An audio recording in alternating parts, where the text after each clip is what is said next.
अस्सलाम वालेकुम दोस्तों, मैं हूं आमिर शबीर। आप देख रहे हैं मेरा YouTube channel the bold side और आज मैं आपसे बड़ी इंपॉर्टेंट डिस्कशन करने वाला हूं और आपको बात करने वाला हूं एज़ यूजुअल। जैसे आपने थंबनेल देखा कि मैं बात करने वाला हूं इमरान खान साहब के ऊपर जो केसेस दायर किए गए हैं। इमरान खान साहब की बढ़ती हुई मकबूलियत को देख के कौन लोग हैं पीछे, कौन से मुहरकात हैं जो इमरान खान साहब के ऊपर जो है झूठे मुकदमात दर्ज कर रहे हैं। उनकी 3.5 साल की हुकूमत की जो कारकर्दगी थी उसके ऊपर जो केसेस बनाए गए वो कोई बहुत बड़े केसेस नहीं बनाए गए। जिस तरह की हमारी माजी की गवर्नमेंट्स में माजी के जो लीडरान थे जो मुख्तलिफ ओहदों पे फाइज थे, जिन्होंने मुकदमात बना उनके ऊपर जो बने उस तरह के कोई बड़ी उनके ऊपर कोई करप्शन की केसेस नहीं बना पाए। बस छोटे मोटे केसेस आ गए जो मैं आपसे डिस्कशन करने वाला हूँ और उनके इमरान खान साहब को क्या नुकसानात होंगे, कैसे इमरान खान साहब इन केसेस से निकलेंगे, आपने खुद फैसला करना है। मैं भी आपको ये मैंने कुछ पॉइंट्स बना के रखे हुए हैं, तो अभी मैं सफ़र में था तो मैंने कहा आपसे शेयर कर लूँ व्लॉग के थ्रू कि इमरान खान साहब इनसे कैसे निकलेंगे। फैसला आपने खुद करना है कि ये आया केस दुरुस्त हैं या गलत केसेस हैं। तो सबसे पहले मैं इमरान खान साहब के केसेस के बारे में डिस्कशन करता हूँ और उनके करैक्टर जो असैसिनेशन की जाती हैं, उनके ज़ाती हमले किए जाते हैं उनके ऊपर, उस हवाले से भी डिस्कशन करूँगा। और ये 2 पॉइंट्स हैं और हुकूमत क्यों बौखलाहट का शिकार है, तो आप पॉइंट्स नोट करते जाएं और फैसला करते हैं। तोशाखाना केस कि जी तोशाखाना केस सबसे पहला जो है, उसके अलावा फॉरेन फंडिंग केस है जिसको प्रोहिबिटेड फंडिंग भी कहा जा रहा है, ममनुआ फंडिंग भी कहा जा रहा है। इलेक्शन कमीशन के बकौल जो उन्होंने सफ़ा जारी किया था, प्रॉपर जो जिसको उनका ऐलान था। इसके अलावा गोगी केस था, जो सब जानते हैं, फराह गोगी केस, जो इमरान खान साहब की जो अहलियाँ हैं, बुशरा बीबी उनकी सहेली थी, उनकी फ्रेंड थी। और इसके अलावा उनके ऊपर तौहीन अदालत का केस है जो अभी रिसेंटली उन्होंने 2 दिन पहले F9 पार्क से 0 पॉइंट तक जो रैली के दौरान दिया, जो IG पंजाब, IG इस्लामाबाद और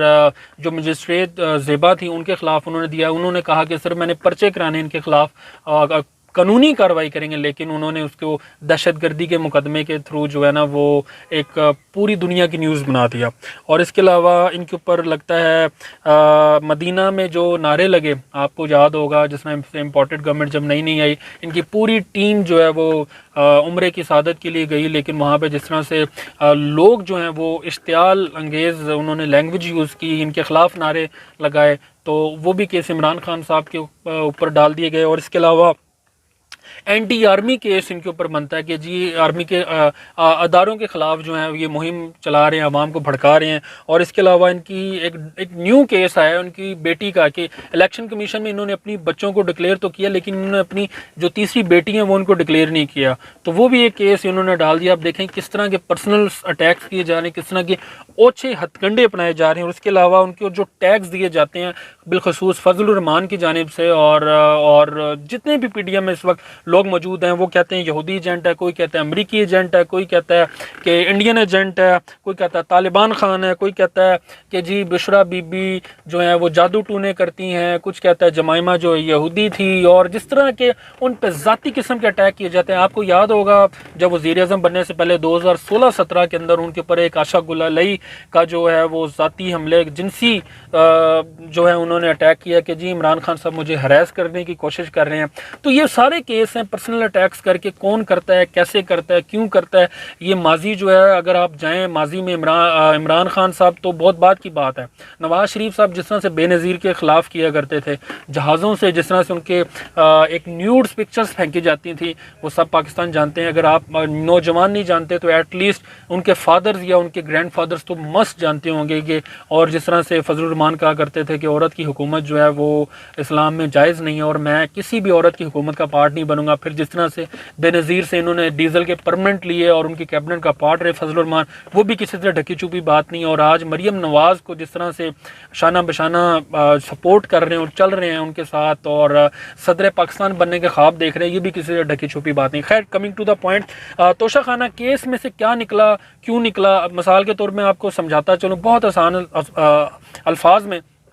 कि कुछ चीज़ 100 रुपये की चीज़ है, ठीक है। आप जो गुज़िश्ता जो जितने भी लोग हैं वो 5 रुपये की लेते रहे, और इमरान खान साहब ने 100 रुपये की चीज़ जो 5 रुपये की लेते रहे वो 50 रुपये में ली, और वो 50 रुपये की चीज़ लेके उसके जो पैसे जो बने थे वो उन्होंने बनी गाला में सड़क बनवाई, जिससे ना सिर्फ बनी गाला इमरान खान साहब को फ़ायदा हुआ बल्कि वहाँ के मुकामी लोगों को भी फ़ायदा हुआ। इसके अलावा फ़ॉरेन फंडिंग केस, वो इलेक्शन कमीशन में जो केस हुआ वो तफसीलात उसकी पेपर्स की सूरत में उनकी वेबसाइट पर मौजूद है। वो सब जानते हैं कि वो फ़ॉरेन फंडिंग का तो जिक्र नहीं है, करप्टेड फंडिंग का है कि जी कुछ ऐसे अकाउंट्स थे जो इमरान खान साहब ने या उनकी टीम ने जो अकाउंट्स को देख रही है उन्होंने शेयर नहीं किए, तो ये भी केस फारिग हो गया। इसके अलावा तौहीन अदालत का केस, जिस तरह से मैंने आपको बताया कि उनके ऊपर मुख्तलिफ चार्जेस डाले जाने, अगर इमरान खान साहब अदालत में जाके कह लें, मुख्तलिफ वकला से मेरी बात हुई, वो यही कह रहे हैं कि इमरान खान साहब जो हैं, और अगर अदालत में जाके कह दें कि जी मैंने तौहीन अदालत नहीं की, और अगर फिर भी लगता है, आप लोगों को लगता है कि तौहीन अदालत हुई है, तो मैं इसके लिए माजरत चाहता हूँ, तो केस वहीं पर फारिग हो जाएगा। इसके अलावा गोगी केस, इन्होंने बहुत कोशिश की थी गोगी के थ्रू जो इमरान खान साहब को बदनाम किया जाए, उनकी अहलिया को बदनाम किया जाए, लेकिन उसमें से भी निकला कुछ नहीं, और अभी तक जो है वो अदालत में जो है इस केस को ले जाया नहीं गया। क्यों? क्योंकि प्रॉपर पक्के पुख्ता सबूत नहीं मिल रहे। इसके अलावा उनके ऊपर टेररिज्म का केस है, वो भी रिसेंटली हुआ 2 दिन पहले, और आपको सब जानते हैं कि मजिस्ट्रेट जो ज़ेबा जो खातून है, उन्होंने एक केस दायर किया कि जी इमरान खान साहब ने हज़ारों लोगों की मौजूदगी में मेरे ऊपर जो है कानूनी कार्रवाई का नाम लेकर बाकायदा कानूनी चाराजोई करने का जो है वो उन्होंने ऐलान किया, जिसके बाद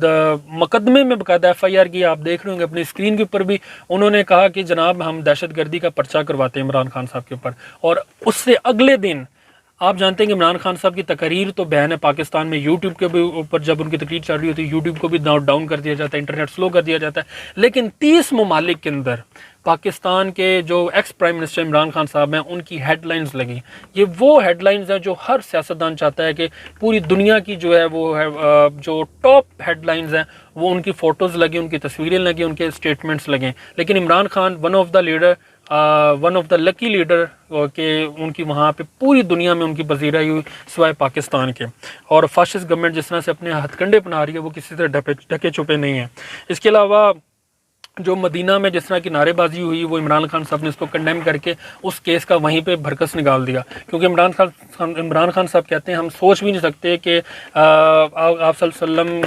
के मुकाम पे जाके ऊंची आवाज़ जो है वो इस तरह की जुमलेबाजी कसें, और उन्होंने कंडेम किया इस मामले को, तो वो केस वहीं पर ख़त्म हो गया। लेकिन उसकी पेशियाँ वो अब तक भुगत रहे हैं, क्योंकि उनके ऊपर ये अजीबो गरीब केस डाले गए थे, और हुकूमत ने, जिसको कहते हैं ना TLP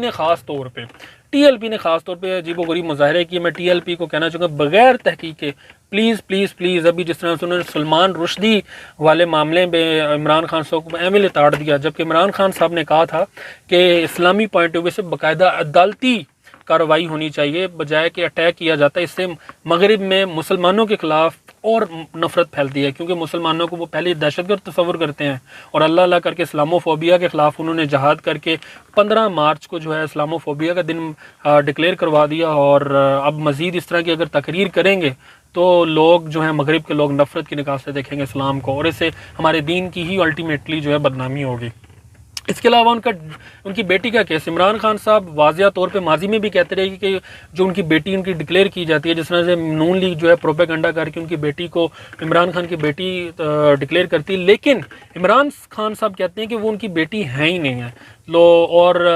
वो उन्होंने केस कर दिया इलेक्शन कमीशन में, और इलेक्शन कमीशन आपको पता है कि पहले ही गैर जानिबदार है, और PDM और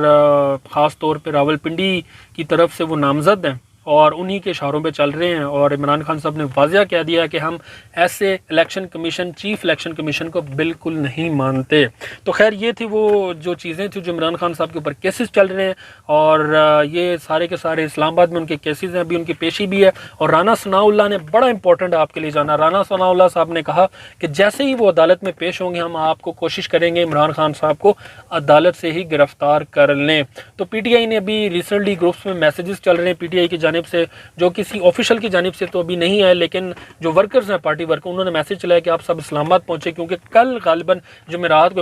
इमरान खान साहब की पेशी है, और 31 को भी उनकी पेशी है। तो क्या पता इमरान खान साहब को अदालत से अगर गिरफ्तार कर लेते हैं तो फिर जो होगा मुल्क के साथ, शायद ये फिर जो भी जो इम्पोर्टेड गवर्नमेंट है या इनके जो हैंडलर्स हैं या उनके जो हैंडलर्स हैं बैरून मुल्क, वो शायद जानते नहीं कि मुल्क का पहली बड़ा गर्क हो रहा है, मजीद बड़ा गर्क हो जाएगा, मुल्क जैम हो जाएगा, पहिया जम हड़ताल हो जाएगी, और श्रीलंका बनने से फिर पाकिस्तान को कोई नहीं रोक सकता। ये 1971 वाली गलती जो है आप ना दोहराएं, और कोशिश करें कि जिस तरह से मुल्क चल रहा है, आप उधर सैलाब जिस तरह से है आप उधर तवज्जो दें, महंगाई और बिलों की जिस तरह से भरमार हो रही है, इतने टैक्सेस लगाए जा रहे हैं, आवाम को रिलीफ दें ताकि आवाम को ऑक्सीजन मिले। So thank you so much, और अपने कमेंट में अपनी राय का इजहार करें। क्या